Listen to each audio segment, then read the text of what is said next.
Welcome to Spotcast. This is episode 58. My name is Tim Mitchell, and I'm in Toronto, Ontario. And I'm joined once again by Jaime Lippes Jr. in Seattle, Washington. How's it going? We have Jonathan Kuline on the line. Jonathan Kuline on the line in Mississauga. I was wondering how long it would take you to get to that joke. Really? How many times have I said on the line? Well, I usually say Jaime on the line, right? That's right. All right. Didn't take long. There you go. Just a few synapses, and there you are. And 58 episodes later, here we are. Yep. Mm-hmm. Well, when I first met Jonathan, he tried to convince me that Kuline meant cool one. No, it does. Is this like the Adobe Cooler app that has the cooler colors, but it's also cooler for the last name? No, it's not cool ein. It's cool line, right? Kuline. Kuline, yes. Yeah, Kuline, which cool ein would mean cool one in German, which is an excellent name. Mm-hmm. Kuline, which is what my family name is, means small cow. So apparently my ancestors were cattle farmers. Not quite as cool. Not quite as cool. Oh, well, that's a shame. Yep. All right, maybe we can get that changed. Who knows? Petite cows, too, like ponies is what I'm imagining their size to be. Well, apparently the deal is that they breed a certain kind of cow in Germany that are meant for grazing on mountainsides, and their legs are actually shorter so they don't fall over as easily. Oh, less likely to fall over, yeah. Yeah. Interesting. Because there's nothing worse than seeing your cattle roll down hills. Do you guys remember that cartoon? I think it was the Warner Brothers cartoon where they had the little tiny hippo that used to wander around the house? Yeah. Yeah, they're little cows like that. That's the ones. Little Playmobil cows. Lower center of gravity, right? Alrighty.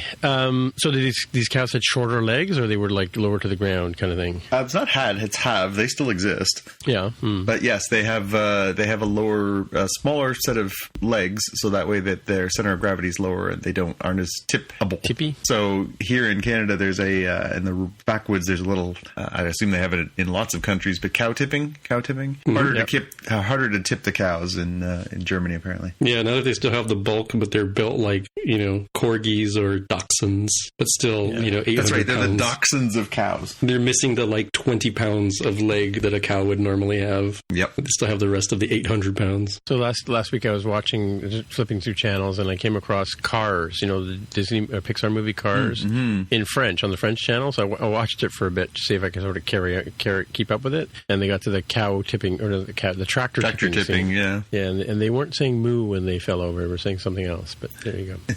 Yeah, the various language onomatopoeias might have to be an after-show topic. Yeah. Alrighty, so let's do some fact check. So I got one here that I don't know why we didn't think. Maybe you guys noticed. I didn't notice, but Narek and Narissa are brother and sisters. It's almost like Romulus and Remus, right?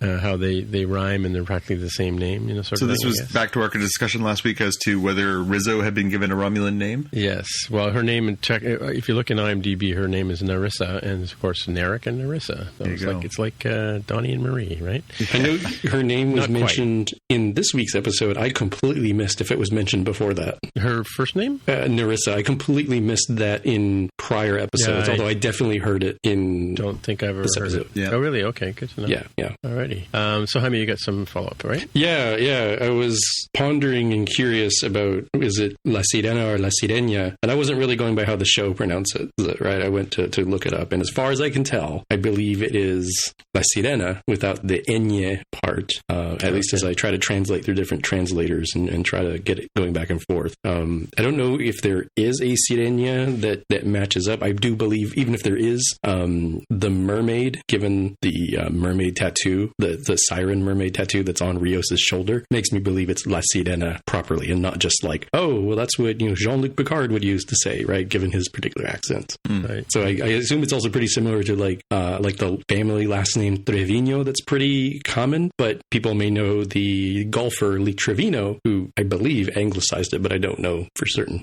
Just given the era that he played, and he probably did. Do we have an official ruling on how we're going to say it here so we don't sound like complete dorky white folks? I think whatever they say on the show, which I don't actually, they probably say La Sirena, I think, is probably how they anglicized it. And I think that's acceptable. If you want to say it closer to like how Rio says it, I mean, that's homework. You can practice if you want, but it feels like if you get a reasonably good try, I think it's fine. I appreciate the support. It's interesting today. There was a character on show who actually said Jean-Luc Picard the way the French would say it. I don't know if you caught that on the show today. She was female. I'll say that much. No, we'll get back to that. But without the this is a war crime kind of stereotype. So that's a different part of France you were talking about. Yes. G. McGuy patch to the rescue. Yeah. It's like Ian Holm as Napoleon in Time Bandits. Yeah. Okay, so which I think is supposed to be Parisian French. Anyway, so is this carrying on? Are we carrying on with Jaime with the? No, I put my name on my one. Oh, yeah, okay. These three are mine. Right. So we had talked about Mortal Kombat the movie. And we're talking about all-time video game related films in the box office, and we weren't sure exactly when it came out, so I looked it up. It's 1995. Jaime said mid-90s, so bang on. Yeah, so was that the first gaming movie that came out? I don't believe so. No. See, now wrecked everything. Like, and when you say gaming, I'm guessing you mean specifically based on a game and not like The Last Starfighter, which was based on going and doing, or Tron, which is which were not real games before. As I think back to my early university days, so it would have been 1979, 78, around there was when I first started playing things like Space Invaders, Pac-Man, Pong, Defender. Defender would have been probably 81 or 82, right? So yeah, I just wondering when the first sort of, gaming, like video gaming thing came out. Because Mortal Kombat was a video game, right? Yes, that's right. And still continues to be. I watched a special on that the other day about Atari. I should go back and check that out. I think it's on Netflix or something. Anyway, carry on with the. That's more food for future fact checks. This list that I'm looking at claims, and I don't know how comprehensive it is, claims that the first one, from a Hollywood perspective at least, is Super Mario Brothers, May 28th, 1993. Oh, right. That's what I'm seeing too. Okay, there you go. Well, that makes sense too, because that was sort of the one that started the whole Nintendo revolution, right? Yeah. Yeah, and wasn't that based because Sony or something didn't come out with a system, so Nintendo had to go and do their own thing? Because Donkey Kong was before Mario, right? Right. Yep, but that came out through for home consoles on ColecoVision before it came out for Nintendo. Okay, yeah. We're going to dive down the rabbit hole of video games. Yep. So next up, fact check. So the cast of Transformers: The War Within. We talked about how good the voices sounded. It seemed like it was sort of a real throwback to the original 1980s cartoon series, and so I took a look at the cast list. It doesn't seem like these are the actors from back in the day. I didn't see Peter Cullen or any of the sort of famous iconic voices from that, but I think they're doing darn good impressions. So Mark Wahlberg wasn't available? No, Marky Mark was not. He was out getting funky and he couldn't be in the show. And Devs, we talked about Devs, and I looked up where that is. Apparently it's an FX show, but it's airing on Hulu. In the States, but I think here it's coming out on Showcase or AMC or something. No, it wouldn't be AMC. No, it would be Showcase or Bravo would probably be one of the Right, yeah. Cool. Yep, there you go. Let's dig in some headlines. Headlines. There's a lot of Disney ones, and the first one we have here is that Disney, as it would kind of make sense now that they own all these disparate properties, is starting to combine them together in this, corporate synergy sort of way. So, a lot of Pixar movies end up having some sort of animated short prior to the main feature film. I didn't know this, but apparently Olaf's Frozen Adventure, which is a non-Pixar film or property, the Disney property, like Disney animation property, was played prior to Coco, the Pixar film. So there's already been sort of the blurring of the boundaries. But now that boundary is being full on shattered, and that there's going to be a Simpsons, which is owned by the piece of Fox that Disney acquired, be a Simpsons short prior to what movie did they say? Onward, the new movie with Pixar with Chris Pratt and Tom Holland. Mm-hmm. So I have to imagine they'll do more of this kind of thing, because it just makes too much sense, right? You have this multimedia, omni-channel sort of way to get people engaged. Oh, wait, there's some real-time follow-up coming in. Oh, there you go. Oh, real-time follow-up. Apparently, Devs is showing on FX Canada. There you go. Oh, okay. There you go. I can stop typing now. All right, run on, Jaime. You're right. That's pretty funny that we're going to get that blur. It makes you wonder when we're going to see what we're going to see next from the crossover world. Yeah, as they start creating these whole. It's not even cinematic universe anymore. It's like multimedia universe that they might be able to have. Bartman and Robin. Well, no, that's Warner Brothers. But it makes me wonder if we really will get. There was a hilarious bit that Patton Oswalt did on an episode of Parks and Rec a few years ago, where he was basically basically merging. He was trying to do a filibuster on the show, and he was merging the Star Wars universe with the Marvel universe, and it was the Darth Vader versus Thanos, and it was just this great little 4-minute, crazy man speech that he gives. And you got to wonder if somewhere down the road they are just going to start doing these in an alternate world, Bart Simpson meets Darth Vader, who gets along with Captain America, because they can. Yeah, I mean, you could do an animated Avengers, let's say, right, that ends up having Radioactive Man from The Simpsons as just a normal character who shows up. Well, they did cross over Star Wars. It was Avengers. They crossed over Avengers with Phineas and Ferb at one point, didn't they?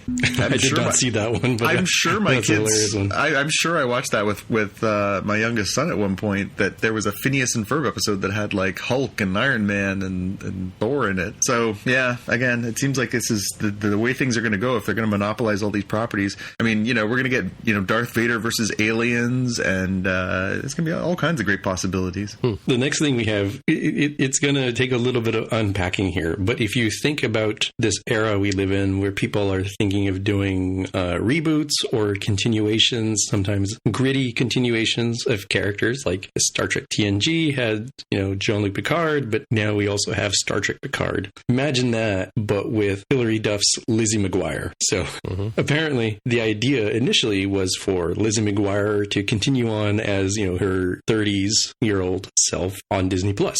But as you might imagine, the 30-year-old lifestyle doesn't limit itself nicely and neatly to a PG rating, which means it wouldn't fit on Disney Plus. So Disney's like, yeah, we don't want to do this anymore. And therefore, Hilary Duff has publicly asked Disney to move the Star Trek Picard equivalent of Lizzie McGuire to Hulu as an alternative, as the grittier, more adult-facing sort of property. So they're talking about killing it altogether, and this is her plea to keep it going? Yeah, it's a little unclear to me why they don't just move it over. I mean, I'm sure they thought, oh, Lizzie McGuire. I'm like, yeah, but now she's Sex and the City, Sarah Jessica Parker age, right? It's closer to an HBO show if you're going to do it proper. Can't be for tweens anymore. That doesn't make sense. Right. I wonder if she'll get her way. Vote with your dollars and your tweets. Let Disney know. What else is Hilary Duff doing these days? Having the foggiest. I was really going to wonder if Jaime could answer that off the top of his head. That would have been very, very impressive. Well, as a matter of fact, yeah. As president of the Hilary Duff fan club. I mean, I don't know anything about it, but I really hope they do the theme song. The updated theme song should be like Picard's, where they take, I don't know if Lizzie McGuire's character ever lived as an old man. Theme song? Can you hum it for us? It's very hard to sing that little flute sort of sound that's sort of the haunting melody, but I hope they do something like that. Pick some melody out of the Lizzie McGuire canon, such as it is, and turn that into the grittier, orchestrated symphony style intro music theme song. Yeah, it sounds like one of those joke parody sketches, right, where you bring her back as an adult and it takes the dark turn. I don't know. It seems strange, the idea of doing a mature version of that. Well, they've actually filmed 13 episodes already, apparently, according to IMDb. Yeah, she was in Younger before that, and let's see. She was in The Haunting of Sharon Tate recently, or I guess just last year. And Dora the Explorer, she played the Ice Witch. There you go. Raising Hope, Wings. It's lots of voiceover work. Community. Gee, John, you should have known that. I don't remember her, but then it's been a while since I rewatched that show. And to be fair, I didn't watch Lizzie McGuire, so I don't think I can pick Hilary Duff out of a lineup. Yeah, Law and Order, isn't that where old actresses go to spend their career in a single episode? Yeah. Alrighty, moving on. Oh, it's me. Look at that. I put this up here for Jaime's education. This is the 13 chapters in the history of Gallifrey. In fact, I guess they're going to have to make it 14 now because we just had another one, which we'll get to later. So this covers off, it's sort of videos of each sort of section of times when they've talked about Gallifrey in Doctor Who lore, going back as far. They've got some David Tennant here. They've got some Peter Capaldi. I don't want to enter my date of birth. Thank you very much. Oh, yes, the Impossible Girl, Clara Oswald, which is something that another character Jaime should go down the rabbit hole on. Didn't mean to say that way. But Tom Baker back in the early days of Gallifrey. So, and the All Creatures Great and Small Doctor Who, Peter Davidson, the Five Doctors, which I talked about before, which is a special where they all come together. And then the other goofy doctors that they've had over the years. Yeah, so just just little snippets of each time that they've talked about Gallifrey in the episodes. So they got Spyfall Part 2, which was this year's episode as well, right? Yeah, and the big, of course, the big climax this season, which we'll get to later. That's some homework for you there, Jaime. Speaking of gritty continuations, I mean, look at the I don't know, anything in the 70s and 80s Doctor Who, and then look at like Capaldi's intense face in his like Breaking Bad style cinematography. Yeah, the Doctor certainly had a different tone in the first series of Doctors. He didn't quite get as mad and angry as I think Capaldi took it the furthest in terms of sort of rage. Although I shouldn't say that. Christopher Eccleston seemed to have some rage as well, right? Yeah, it really did. It has sort of waxed and waned a little bit. Sometimes it can be a little grim and gritty, but I think that, and even Tennant had its moments. I mean, he's got a lot of range. He's a very talented actor, so I think he had a lot of range in that part too. But it really has sort of waxed and waned between sort of edgy and gritty and goofy. I mean, I was actually pleasantly surprised by how some of the depth we saw from Jodie Whittaker this year. She had some goofy moments, but she had some gravitas too. All right, on to you, Jaime. Yeah, this feels like it fits in very nicely with the gritty Lizzie McGuire continuation here. Like, I don't see why Disney just doesn't do this, considering that they have done the FX on Hulu that's launched. So FX shows like Devs that we mentioned before, and American Horror Story, Nip Tuck, Sons of Anarchy, all those, the ones that don't really fit that nicely and neatly in Disney Plus, they have a life there on Hulu because it's more adult friendly. Right. Okay, cool. Seems like a good fit. Means nothing to us being here in Canada, of course. So is FX a pay channel for in the United States, Jaime? You don't specifically pay for it, but you would have to have the right cable package. So not basic cable, probably the next level up, I would guess. I'm not sure. Yeah, I think it's similar here. I think you have to be sort of into the slight edge of premium to get that. The Value Plus or whatever, yeah. Hear what they call it. Next thing we've got here for the British folks, so something that neither of us here on this show will have to deal with, but I think it's good to be inclusive of what's going on here. So Disney Plus is going to launch on Sky Q in the UK. I don't know what the Q stands for, but I do recognize Sky as a television or possibly streaming provider over there in the UK. Met some folks who work there. So I'm guessing this is part of that idea of creating all of these, multinational, international relationships or sort of thing. Just like how, Picard is on Amazon everywhere except for the US, where it's on CBS All Access, and it's on Sci-Fi or Crave or something, I think you guys said, in Canada. Mm-hmm. Both. All right. And this next one here is, I was talking a couple of weeks ago when we were talking about Joaquin Phoenix winning Best Actor accolades for his Joker portrayal, and I was sort of saying, well, he kind of built that on sort of channeling off of what Heath Ledger had done. And so this is a video of his acceptance speech from the Screen Actors Guild Award, a SAG award, where he also won for Best Actor in a movie or whatever. And he starts off talking about how, when he was going through auditions and stuff like that, he would always run into, there would always be this kid that would show up, and it turned out the kid was Leonardo. And so he sort of complimented Leonardo of always being sort of, fierce competition for roles. And he celebrated Christian Bale as embracing his roles, and compliments the other actors. Adam Driver, he complimented him on his work. And I'm sure I'm missing one more. But he did sort of say that, and he's building on the legacy that Heath Ledger left for them. So it's kind of interesting to see that he does actually pay tribute to the other actors that he's nominated with, and of course he does pay tribute to Heath Ledger for setting the tone of the current iteration of the Joker in the Batman lore. He didn't mention Jared Leto by name? No, he didn't. Not him. No, that wasn't the one I forgot. Harsh. Haters gonna hate. Haters gonna hate. Yeah. All right. So over to you, Jaime. Yeah. There's I don't know how to put this, so I'm just going to roll right into it. There is, this James Bond movie. There's no good time to die. Come on, you can just say that, right? There's a James Bond movie called No Time to Die that was scheduled to premiere in April, but it was said, hey, that might be a bad idea with this coronavirus going around the world, and MGM said, yes, you're right, this is No Time to Die, and so it is therefore moved to November. So are they moving it because of the fact that it's a sensitive subject, or because they don't want to put like that many people in a small confined area? I don't even think it's that. I mean, that would just assume that I feel like Star Wars would probably be it's probably dangerous to put it out there. James Bond is a well-loved franchise, but I think there probably more worried about, like, what if nobody shows up because everybody's buying all the toilet paper and the bottled water and holed up in their house? Yeah, that's true. They did. I think in making the decision, they did say something about the climate in countries where they expected to get a good box office performance. They were talking about James Bond in China, I guess, is popular, and they were saying that given where that market is right now, that it would be pretty devastating to what their expectations are if they put it out now, and they hope that by then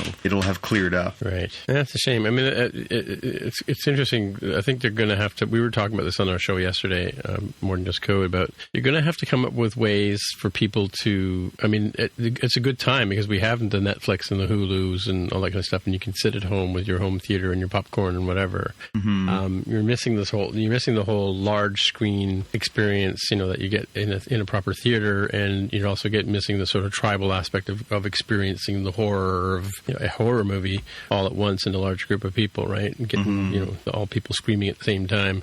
But that said, I mean, I think it's unfortunate that it's going to be, until this sort of settles down, it's going to be large groups of people spending a large amount of time together is going to be difficult. I'm thinking like concerts are going to be tricky too, going forward. And I've heard that John Mulaney, who's the comic. Mm-hmm. Yeah, he canceled his appearance. He was coming to Toronto for something, and it got canceled. A friend of mine has tickets. He was telling me about it. It was canceled last year, and then it was canceled again because he was appearing on Saturday Night Live, and now it's being moved back because of the whole coronavirus thing. So I think a lot of these activities require a lot of people getting together. It's going to be challenging for a lot of these kind of venues going forward, right? Yeah, it will be really tricky. I was thinking that, so I bought tickets to see a few things coming up in the distant and not distant future, and I really do wonder if there will be more and more cancellations. There obviously have been. I know there was certain acts that have pulled out of countries where coronavirus or COVID-19 is present. I wonder if we're going to see a little bit more of that as it starts creeping into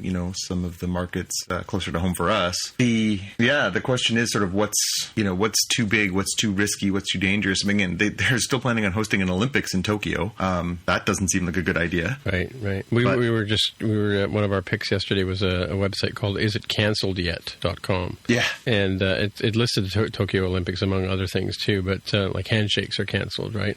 As well as conferences. Was more about the conferences stuff. But why don't you roll into your next story here anyway, John? And actually just to quickly follow up on that, I did notice there was a news piece this week about the NBA, and they were telling their players not to accept items from fans. So don't pick up a jersey and sign it. Don't high five, but fist bump. They were offering advice to try and keep their players healthy too, because obviously they interact a great deal. So again, it speaks to sort of the larger sociological impact as well. And to follow that up, I tagged this one on the end of Jaime's story. So there is a pretty major pop culture and comics show that happens every year up in Seattle called the Emerald City Comic Con. And a story came out this week that a bunch of the publishers and creators are pulling out because obviously there has been an outbreak, a small one in the Pacific Northwest, and that's driven some paranoia. And so there's been this sort of exodus of publishers who were supposed to be there, like DC Comics, Marvel Comics, are pulling out, and then as well as some of the creators are posting on Twitter, some citing personal situations, saying one person posted and said my son is in a high risk group, I can't afford to get sick and take the risk that I bring it home to him, and then just other people saying we'll try again next year, it's not worth the risk of putting myself in harm's way. So we are seeing that sort of effect now. As far as I know right now, the event is still scheduled to go forward, but Tim, and you know this from going to the Fan Expo here in Toronto every year. I mean, these are massive events with it's not uncommon to come out of those events even in the summertime with a case of the sniffles, let alone something that is potentially as damaging as COVID-19. So I'm really shocked that they haven't canceled Emerald City Comic Con. Like, we're here like ground zero for one of the worst outbreaks in the U.S.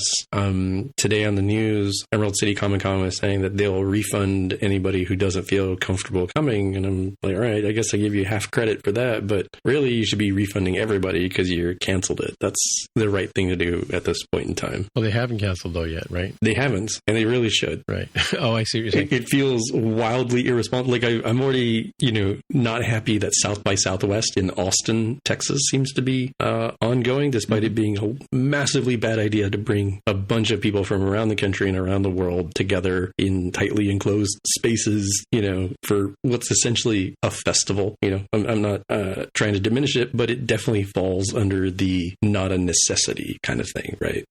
This isn't, travel to go get like an operation or something, or even to see like, your ailing grandparents. This is like, hey, we want to go have fun with music and entertainment. It's like, well, maybe that should be canceled.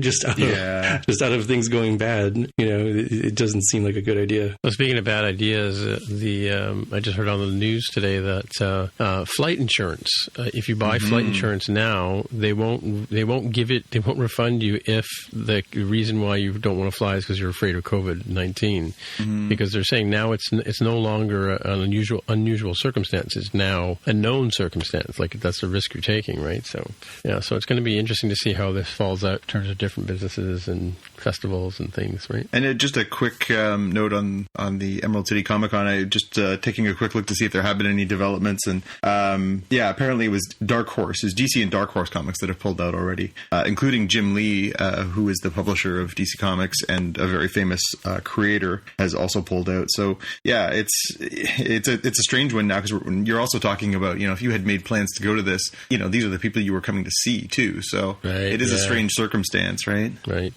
too. All right. On a lighter note, Batman. Yeah, this is the kittens part after the difficult news. We have the first look at the Batmobile that's going to be coming out for the new The Batman movie starring Robert Pattinson. And it's pretty slick. You get actually, we've linked the article, but I would suggest clicking through to the Twitter link. It shows more angles of it. It's kind of a more realistic, but kind of also a throwback in some respects to the styling of the 1960s Batman. Kind of more take a cool sports car and Batman it up. It's not the rocket engine strapped to a Corvette from the Michael Keaton, and it's not the military, tank on wheels that Christian Bale had. So it's kind of a throwback here to another time. Was Keaton supposed to be a Corvette, or the look and styling looks like a Corvette? I don't actually know off the top of my head if it was a Corvette that they used. Yeah, I think it was just sort of that same sort of body shape. It's sort of rounded in the front and curved up the back with the wings and stuff. It kind of, it looked like a 1980s Corvette a little bit. Yeah, it looked a little bit more like a McLaren car to me, but anyway. Yeah. Yep. I've got a couple things. So we got news this week that we're going to finally get a new actor in the role of Y the Last Man. We talked about this previously, that there was the series in development for FX, and Barry Keoghan had originally been cast as Y, but had dropped out, and now, and I guess that was last month, and now so Barry Keoghan was from Dunkirk, and now Ben Schnetzer is going to be playing the lead role. Apparently he was in the Warcraft film, I'm guessing. I could not tell you who he was, considering that was an animated sort of green screeny kind of thing, so I don't know who he was. But I'm still excited for this show. It was a really, really terrific comic book, and illustrated by Yagera. So looking forward to that one, and looking forward to hopefully this means they can get this thing up off the ground, because it's kind of foundering for a while. The other one I've got here, which I think is some good grist for the mill here, William Shatner took to Twitter this week, which is always a lot of fun, and he was asked if he would consider making one more appearance as Captain Kirk on Star Trek, whether that's on Picard or in some sort of other capacity, and he said, the quote was, "I think Kirk's story is pretty well played out at this point." And of course everyone freaked out and was just sort of saying, that's just your opinion, and again, Bill is 89 years old now. He said that, he's still curious to see sort of what happens with the Quentin Tarantino rumored Star Trek, and people sort of goaded him and said, well, maybe even just a cameo or something, and he said, no, I don't do cameos, and he was sort of being a little cantankerous about it, but I guess justifiably So, I mean, again, they did kill his character 20 plus years ago. So I'm not sure what else people expect from him now. What do you guys think? Well, get off his lawn, first of all. I think it's a good thing that he's like, I think this character is done, or at least, his portrayal of the character. And I think that's fair. I wasn't super happy with how things went down in Star Trek Generations, but I don't have a particular need to see, one last go around with Kirk. I mean, if you wanted to mentally erase, that part of Generations out of your mind, The Undiscovered Country is a perfect send-off for the character. Right, yeah. Well, and Shatner did write those. I can't remember how many there were, Tim, but we shared those books back and forth for a while there. He wrote a series of books set after the events of Generations, wherein the body was found and he was revived, right? And reunited with Spock and Scotty and had sort of adventures in the TNG era. I always thought that those would make really good sort of animated pictures or something, some way of sort of continuing that for the people who were real diehard original series fans. I mean, it's interesting, like J.J. Abrams tried to do that with his Star Trek, right? Mirroring the characters in a lot of ways, right? Yeah. But then changing so much of the stories too, right? Yeah, and sort of having we have this whole new timeline now because of what they did in that show, right? But or that movie, those series. I don't know.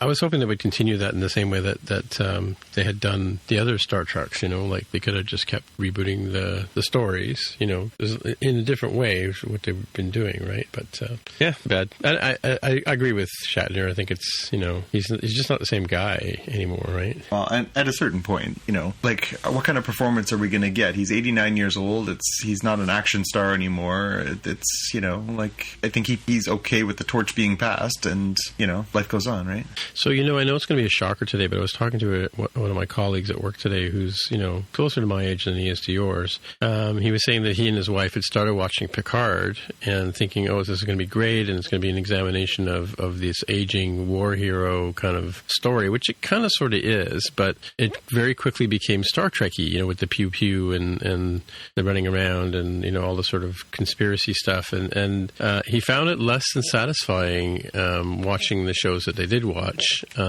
He was hoping for more out of the where is Picard's head at, and how is he dealing with the things that an aging person deals with. I don't know if you follow what I'm saying, but he's actually not watching Picard anymore. He watched it like for the first four shows and kind of like, well, it's kind of meh. He's a bigger TNG star than this, and yeah, so he's ready to walk away from Picard until maybe they have some major arc that we don't see coming. So I still think it's all in Picard's head. Anyway, it's the Aromatic syndrome that is playing this out. Exactly. I mean, like he actually got caught by the same scene that I did in the first episode, where he has the big tussle with the Romulans and Dodge, and she gets killed. And the next scene, they cut to a hard cut of him lying on the couch. And the first thing I thought was, did that really happen? Right? And I'm surprised Picard didn't go, did that really happen? Yeah. I think you're overthinking it. Yeah, I know. Yes, I agree. I think I'm overthinking it, but yeah, it'd be interesting to see where they go with this, right?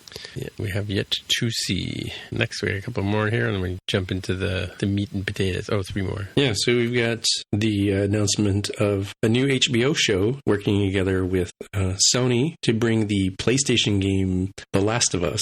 I guess it's Last of Us. I forget the actual title. I've always called it The Last of Us, but it might be just Last of Us. That's going to be a TV show. So if you're not familiar with the game, the best way I can describe it is, imagine if you took some of the premise of Logan, where you have an older father figure type character and a young female character that he has to protect and take somewhere special, and put that in the Walking Dead universe. And that's roughly what Last of Us is about, right? So there's been a weird... It's like Picard with zombies. Yes. In many respects, it's like that. The zombies are based on this virus type thing, so it's kind of well timed for this sort of thing. Apparently, it's got folks who put together Chernobyl for HBO, so kind of feels like it will get a proper send-up. And this game was already pretty cinematic as it is, so I kind of feel like this should be hopefully a pretty good property to translate over. It'll be interesting to see how they do it. I mean, the only problem I see with this, and again, it's a phenomenal looking game and got all the awards and it was a huge hit. I guess the issue is this genre kind of played out at this point? Like, it feels like there's a huge burnout on it. Yeah, that is the danger with the many seasons of The Walking Dead and Fear the Walking Dead and Walking Dead Weekend at Bernie's or whatever it is, the newer series is that's coming out. Right, yeah. Right? Electric Boogaloo, like they've got quite a bit in there. And is there appetite for that sort of stuff? It kind of depends. Mm-hmm. Yeah. All right, mine's a quick hit. I was just, I picked it up on one of the side blog thingies on one of the sites we were looking at earlier. We've talked about this before, Lower Decks, right? Now this is coming soon. It says in 2019. Now, have we talked about that, or 2020? Have we talked about that in the past? That it's coming? Yeah, I think it was listed as indefinite when it's coming. But yeah, this I think was the first time I saw 2020 attached to it. Yeah, for sure. That's the new animated lighter side of Star Trek, based on the Lower Deck episode that they had.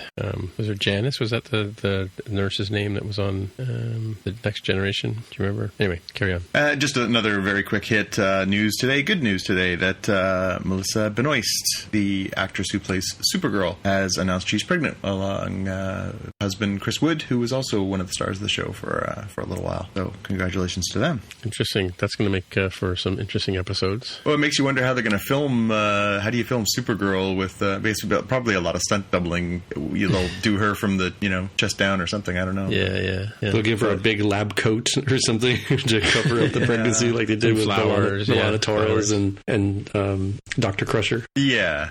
I mean, there's always good tricks, and to be frank, nowadays they can do it with CGI. They'll just take her belly bump out. But yeah, it's it'll be interesting to see how they write that into the show, because obviously Kara's not having a baby that we know of. You don't think Supergirl's going to get pregnant with Brainiac's kid or something? That would be weird. That would be very weird. Yeah. All right, here we are, the main part of the show. Star Trek Picard, Season 1, Episode 7. 7 already? Nepenthe. And this week, Jaime is going to thrill us with his prose as he lays out his storyline, and we'll try to comment. Mm-hmm. So we start out at the Daystrom Institute back in Okinawa, and this is actually in the past, but not 14 years ago. This is however many days ago this was, when Dr. Girardi and Commodore Oro had their little powwow about, hey, what's going on? We noticed you transferred 300 gigabytes of photos and other stuff relating to Dr. Maddox. What's up with that? And at some point, it kind of gets to the point of like, hey, let me show you why these synths are dangerous. And we get a mind meld, and we get a whole bunch of flash of scenes of all sorts of just crazy imagery of planetary destruction and Romulans in pain, and they're like scratching at their face and shooting themselves and just awful stuff. So you get a good taste of what the horrific truth was that Dr. Girardi had mentioned when she killed Maddox, that like now she understands what's going on via the mind meld. So that was good to see. And Commodore was like, look, what we really need you to do is find out more information. And oh, by the way, we kind of need you to take this Flintstones tablet and chew it up, because that's a tracking device that we can use to find you, and therefore find the source of what's going on here. A missed opportunity to do her full Morpheus voice. Yeah, taking the blue pill was what I was thinking of when looking at that one. And then we sort of smash cut over to Rafi and Rios on the La Sirena, and they're getting tractor beamed all up by the Borg cube, the artifacts. Right, so the Romulans are like, don't let those fools leave. And we see that regardless of what ended up happening at the end of the episode, what we've missed is that Narissa has captured Q and has some of his ex-Bs, his ex-Borg buddies lined up, and she's like, look, where were they going? Where did you send these folks? And don't tell me you don't know. And ultimately she's like, look, I can't kill you because you're a Federation citizen and we have that treaty, but these ex-Bs over here, they're nothing to me. They're not part of the treaty, so kill them all. And they go pew pew pew and kill, they execute like 4 or 5 ex-Bs. And at this point, the the La Sirena gets, freed from the tractor device, and we have the realization here is like, hey, we can't leave yet. Like Elnor is still on the artifact, right? And we also see that Narek is going to go ahead and follow the La Sirena, right? It's like, all right, I'm doing a really terrible job of recapping this because I just should have taken better notes. Suffice to say, as part of this plot, right, Narek is going to use the tracking device in Girardi to secretly follow the crew of La Sirena as they are going to make their way to meet up with Picard and Soji at Nepenthe. We see that happen as well. And then we go over to Nepenthe and we get our first look at this beautiful sort of countryside that they have there. And what we find out are venomous bunnycorns. That would be little bunnies, rabbits with unicorn horns. And apparently they have venom sacs of some sort. So watch out for those, but very tasty apparently. And Picard and Soji meet Kestra. So they're accosted by this little kid who's dressed up in like Lord of the Rings Robin Hood type fantasy outfit and has a full-on, working bow and arrow. And even though Kestra doesn't necessarily recognize, Picard, I suppose, at the very least, it seems like she's like, hey, no, you haven't seen me in a while, but this is my friend here. We're cool. Where's your father at? Your mom and dad. Right. And as an aside, I looked this up, and Kestra is the name of Deanna Troy's older sister that she never knew she had. The woman that had died at a young age, and Loxana Troy had blocked out of her mind, and that was the premise of the episode, that she was, hurting so much on the inside, and her mind couldn't handle what had happened, and she had tried to remove the emotional trauma type thing. Yeah, that was from the last season of TNG. Yeah. We get a mention of Commander Data, which apparently Kestra is very familiar with from having presumably talked with Picard, or at the very least her mom and dad about. We get to see Deanna Troi coming out. Before that, though, Kestra spills the beans to Soji. Yeah, Soji that because Picard mentions that who's your father, and Picard says, well, do you remember Commander Data? And she goes, you're an android? To Soji. I don't think anybody's actually said to her, you're an android yet. Oh, yeah. That's true. That's sort of the extra realization there, right? The self-identity issues that surround Soji. So we get our first chances to see, Counselor Troy, who's like, what's going on? Are you in trouble? You don't normally show up. And Riker is, grating cheese for a pizza. And he's very shocked and in a happy way to see Picard. But he's like, also, wait, are bad things happening? Great. Computer, red alert, shields up and, turn on everything. And Alexa, yeah. Yeah. It's like, what's going on? Is it the Kzinti, which I looked up, is they are an animated series species. They were like the giant cat people. Yeah. And there's like, you're saying anti-cloaking skins we should use. Like, probably means Romulans are coming, so yeah, we better deal with that problem. And we do get confirmation that Soji must be a synth because Counselor Troy, being half Betazoid, is able to read emotions. And after having her own conversation with Soji, she relays to Picard, is like, I can't read anything from her. There's no emotions coming out at a telepathic type level. Mm-hmm. And we get some nice scenes with Soji talking to Kestra about, just sort of, it's kind of weird, like, why you have mucus, you have blood, like, that's kind of weird for an android to have, and your father never had any of that, and we do get some hint here for Soji's character. They're like, Data, for all of the wonderful things that he could do, given the fact that he was an android, he really just wanted to be human. That was his goal in life, to just do normal, mundane things like humans do. Then we do the opposite of the smash cut to kitties and learn that Riker and Troy had a child named Thaddeus, or Thad, who would have been 18 years old by the time this story takes place, but who apparently had died. So it's really sad. We do see a nice, cute little picture of a bald baby and a bald Picard in uniform together. Mm-hmm. We smash cut over to Narek. Not Narek. To the crew of La Sirena, where we learn that they can sort of tell, like, hey, there's a cloaked ship following us, and it's probably one of those snakeheads, as they describe, those small little Romulan ships that are tiny but have a lot of firepower, that pack a lot of punch for their size. What is this note here? I don't. Somebody help me here. Who mentioned the giant Gormander? That was Agnes. Was it Agnes? Okay. Yeah, they're basically saying we gotta get to Picard. We gotta get to Repent, and she says, I don't want to, not be the fun one who, suggests we hide behind a tail of a comment or inside a giant Gormagander, but maybe we should just go home. And she's through the whole episode, she's just nervous and sweaty and anxious and clearly feeling extreme guilt over the fact that now that they've actually found Soji, that she's gonna lead the Romulans right to her. Right. And the Gormagander caught my attention, as that was the big space whales from Discovery. Mm-hmm. So that was an interesting callback to another series. In the aforementioned sort of weird panicky mode that Jurati was going through, Auntie Rafi is tired of her nonsense. She's like, look, let's get you like some cake or something. Let's get you calmed down. and she said, we'll get you whatever you need. And she says, is it cake? That's a great line. Yeah. Then we go back to Nepenthe, and Riker is making handmade pizza, which is kind of interesting that like everybody's going down the real is better, which I think they talked about multiple times in previous Star Trek series, but in this one it's like people are going full on hipster of like, I gotta grow my own tomatoes, I gotta kill my own bunny corns.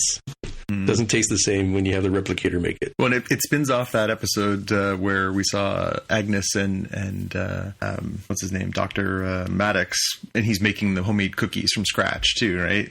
There's a whole metaphor here for making things from scratch. Right. And as an aside, I was thinking here, I was like, all right, we learned that Riker is from Alaska, so he's used to the wilderness and living off the land, whatever that means in the 24th century. But it must have been really difficult for Counselor Troi, because as far as I could tell, she came from a pretty well-to-do family. Like Lwaxana had like a butler dude, and it looked like she was always traveling extravagantly in style. So this is slumming it, I think, for Troi. Yeah, I think it would have been an excellent callback to have Mr. Halm there still working. Yeah. I guess they would have had to like recast the dude, probably, right? Yeah. That'll work. NBA players, it's fine.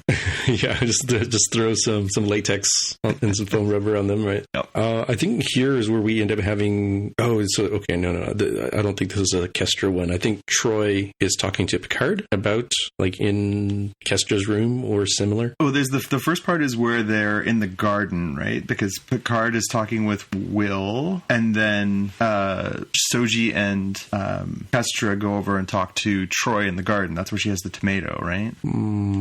Yeah, I guess probably. That happened before or after that scene? I'm not sure, because they went back and forth between the different set pieces a lot, so I'm getting a little confused as to what. Because she talks about why they ended up on the planet. Because the next scene is they're talking about why they ended up there, and she's talking about how it's because Riker's making the stuff, and he's talking about the regenerative soil, right? So it's the two of them talking. It's Picard and Riker. Picard and Riker are talking about how everything grows really well on Repent because of the regenerative soil. That's why they came there, because the kid needed. Because Thad was sick, so they came there. But then that's when he gives him the what you carefully refer to as Riker CSI. That's where he basically says, here's what I think's happening. Yeah, and you don't say anything. I'm just deducing everything that I believe is going on based on the way that you're acting and what I know about you. Mm-hmm. It gives them sort of like a 20 questions, but like I know the answer to these questions. Let me do the Sherlock Holmes. I figured out the plot sort of thing. Right. Yep. Yeah. Oh, there you go. My note here. This is where Soji does have what I call the dull tomatoes. They're just nice grown vine tomatoes. And we learn more about Kestra's sort of hobby, obsession. I don't know what we call this, but she likes to make up languages. Mm-hmm. And we know that there's 11 or 12 of such of these languages. No, it's the brother who makes up the languages. Yeah, I was going to say it's Thad. I think she says that she learned them from Thad, but Thad had made up like a dozen languages. Right. Oh, he had? Okay, see, I got that wrong. I thought they were doing it like together for a while at the beginning. And then, after he dies, then she continued it on. Yeah, and Troy says later, she says later on in the episode that this this was his way of sort of grounding himself because he grew up on starships. He was making up all these places that he thought it would be fun to be from, and he makes up all the languages and he makes up all the stories about them. Born on spaceship, yeah. Right, and so we do end up learning about, and I didn't have a good note, I just caught the fact that they called it MN. It was some sort of neurological disease, silicon-based disease that he had acquired. Neurothrombosis is what she said. Yeah. And he needed, they needed a positive, well, she was talking about what real is better than artificial, but then this particular disease, the only way to cure it was to wrap it inside a positronic matrix. Mm-hmm. And so Deanna's point is that, real isn't always better. Mm-hmm. Right. And with the ban based on the synths, there was no opportunity to have, all this stuff was made illegal to really do anything about. So they didn't have an opportunity to have an active positronic matrix around to do as therapy and save their son. Mm-hmm. Yeah. There's a little bit of comedy here as there's what turns out to be a burnt tomato, but looks like a fire starting in the pizza oven. And Riker saying cancel red alert, which I'm like, I guess this works better than voice assistants today, because that seemed like it should have turned off all the shields and everything that he'd sent up earlier. Right. It does what modern tech does. Mm-hmm. And the scene right before that, before we cut back to the artifact, there's the scene where Soji has been talking in the garden with Troy and Kestra, but then Picard comes over and sort of confronts Soji's having a real problem with reality. She thinks she's being tricked again. She thinks she can't trust anybody. She's having a really tough time, and Picard comes over and sort of pushes her a little bit, challenges her to sort of, of course, that's what's happening, ha ha ha, and sort of pushing her. And then Troy sort of runs him over a little bit and sort of says, listen, don't be a jerk, like this person is hurting, and, you need to be yourself. You need to be, kind to her. You need to understand her position. And that sort of sets up the next scene between all of them. Right.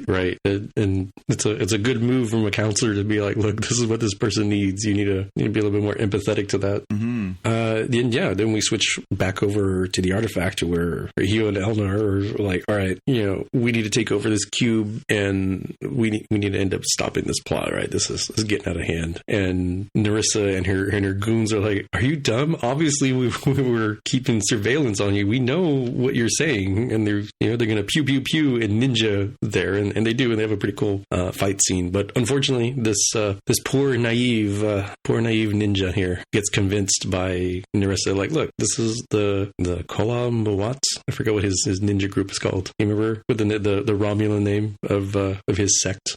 Yeah, his space nun team. Oh, the Kawat Malat? Yes.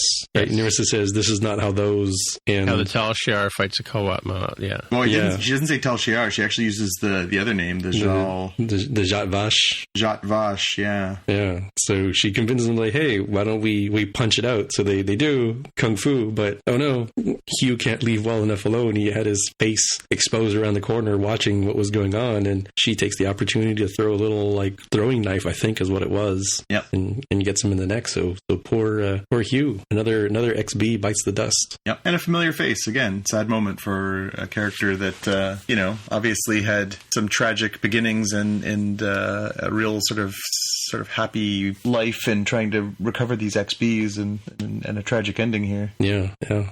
Now we switch over to see what the crew is doing on La Sirena, and Auntie Rafi has gotten some cake and some milk even for Dr. Girardi. And a lot of cake. a lot of cake. Yeah, red velvet cake. Yeah. Yeah. I don't know if I wrote this correctly, but I guess they had that little bit of nicety, and we switch back over to the table dinner. This pizza being eaten, and sort of the ready room, not the TV show, but the place on the Enterprise where Picard would meet with his senior staff to discuss his situation. They have a talk kind of like that, and they're like, well, what if this ship doesn't show up? It's going to take a little while for your scallywag, your ragtag crew to show up. Are you even sure? Maybe you should get the Federation involved here. You get Starfleet involved. How are we going to end up finding this particular planet that has 2 dark blood red moons and a lot of lightning? And Kestra, who probably shouldn't be texting at the table, but she does, and she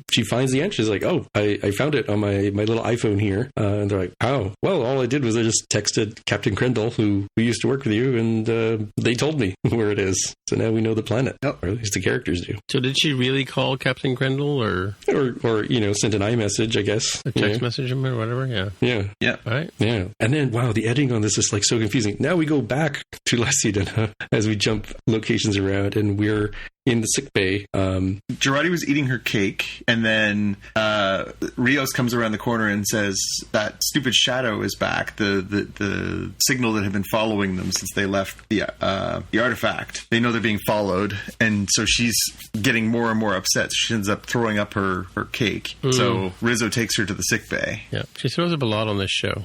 Yeah. Is it the blue pill finally twice in one episode? Yeah. Yeah. So she is trying to self-medicate, I guess, in an attempt to... No, she was trying to commit suicide. Was it a suicide thing? Because it sounded like it was... like I was confused. I thought she was trying to maybe disable the blocker. Yeah, I'm not sure that that's clear. It's one or the other. Either she was trying to kill herself or... But I mean, she synthesized something very specific. I don't know if it was meant to damage whatever the signal would do or if it was meant to actually kill her. You'd think she'd be trying to actually just block the effects, because even if she's dead, it might still transmit, right? Right. Well, that's just it. Maybe it uses something with her neural pathways or something like that to do it. But yeah, because I totally clued out on the fact that when they were being tracked by her because she took the blue pill, right? Yeah. It says she synthesized duranium hydride toxin and then injects it into her neck and then hits the floor pretty hard. Yeah, she's like foaming and convulsing when the EMH activates.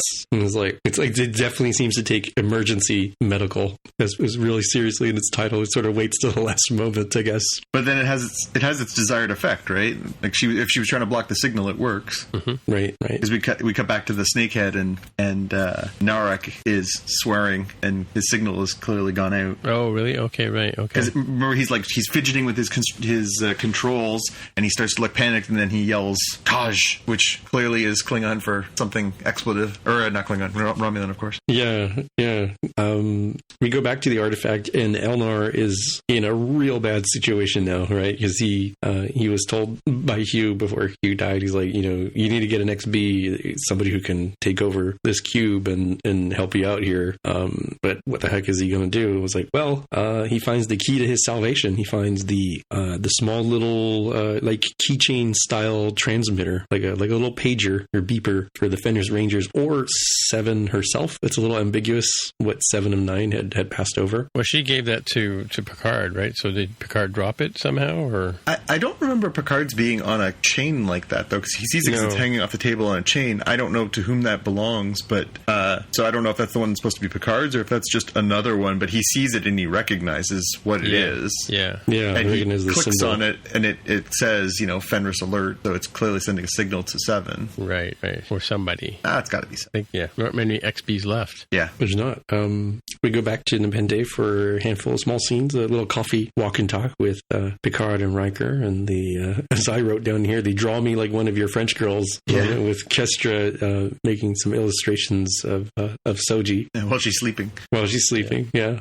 And finally, the crew is in place. Rios and company are there close enough, and we do a little beam me up, Scotty, to end the episode with Soji and Picard getting beamed up. And what felt like a bit of a final farewell-y kind of thanks for everything moment for Riker and Troy too. Mm-hmm. They sort of give each other all the things that you'd want them to say to each other if that's the last time they were going to see each other, right? But you know what's funny, because usually in these kind of things there's a trope where the family that helps them ends up getting offed by the bad guys when they come through, Yeah, I don't know how you could play that game with this particular family though. Well, because Riker's got his Alexa home defense unit, right? Well, and not to mention that they already sort of spell out their tragedy, right? They lost their son, and I don't know how you could add to that at this point, right? Okay. And plus, I think that was supposed to be the purpose of Jurati's sacrifice. We should clarify, it's the AMH says that she's in a coma by the end of the episode, that she's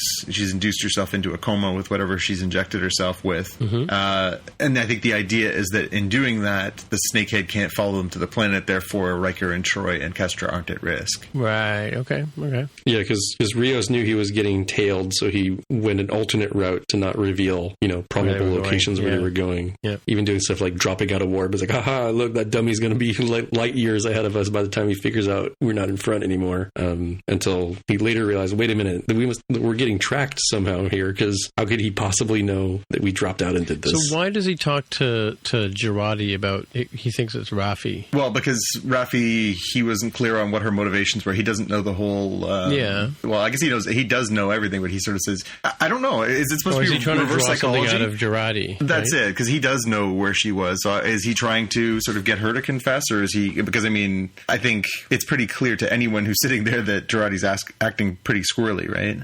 Right. Yeah, I wasn't sure how to read what Rios was doing either. I could see either interpretation, and I'm sure we'll find out about whether he was sort of truly like, Raffi's acting kind of weird, or if he was reverse psychologying Dr. Girardi to try to guilt her into, no, it's not her, it's me, sort of thing. Yeah.